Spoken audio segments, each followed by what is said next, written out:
এক আল্লাহ আপনার জন্য যথেষ্ট, ইনশাআল্লাহ কাউকে লাগবে না। কেউ যদি না থাকে, এক আল্লাহ আপনার আমার জন্য যথেষ্ট। এটা কি বিশ্বাস করেন? কিন্তু এই আল্লাহ পাকই আমাদেরকে বাঁচিয়ে রাখছেন, আল্লাহ পাকের হাতেই আমাদের জীবন, আল্লাহ পাকই আমাদেরকে খাওয়ান। আল্লাহ থাকলে কিচ্ছু লাগে না। আর যারা আল্লাহ নাই, সারা দুনিয়া মিলেও তাকে সুখ দিতে পারবেন, তার কিছুই করতে পারবে। এখন আসলে আমাদের সাথে আল্লাহ আছে কি না একটু নিজেরাই বুঝতে পারো। আসলে আল্লাহ পাকের সাথে আমার সম্পর্ক কেমন, আল্লাহ বলে ডাকলে বা আল্লাহর কাছে দোয়া করলে কি আমার ভিতরে কোনো অনুভূতি আসে কিনা, রাসূল সাল্লাল্লাহু আলাইহি ওয়াসাল্লামের নাম আসলে আমার ভিতরে কোনো অনুভূতি আসে কিনা, বুঝবেন ইনশাআল্লাহ। এটা আপনার আস্তে আস্তে বুঝে যাবেন। তাহলে নিজের তাজকিয়ার দিকে ফোকাস করেন, এবং তাজকিয়া অর্জন করার জন্য অবশ্যই সোহবত লাগে। যারা আত্মশুদ্ধিতে পরিপূর্ণ মানুষ, এই মানুষগুলোর সাথে পরামর্শ করে চলবেন।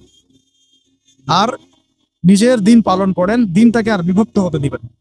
যারাই বিভক্তির দিকে নিয়ে যায় এদেরকে বয়কট করবে, মিশবেনই না এদের সাথে। বরং আমি বলছি, বাংলাদেশে এমনিই তো শত শত দল হয়ে গেছে। এখন আপনি নিউট্রাল থাকবেন, নিজেকে বায়াসড করবেন না, নিউট্রাল থাকবেন। নিউট্রাল মানে নিরপেক্ষ। নিরপেক্ষ থেকে আপনি দেখবেন যে আসলে কার মধ্যে হকটা বেশি। এরপর আপনার বুঝ অনুযায়ী কোরআন সুন্নাহর সাথে মিলিয়ে উলামায়ে কেরামের পরামর্শে যেদিকে তারা আপনাকে হেদায়েতের পথে নিয়ে যাবেন, সেই পথে আপনি চলুন। ইনশাআল্লাহ আপনি ঠিক পথে থাকবেন। এই জন্য আমি একা একা থাকতে নিষেধ করি। উলামায়ে কেরামদের সাথে পরামর্শ করে চলবেন এবং ঐক্যবদ্ধ জীবনযাপন।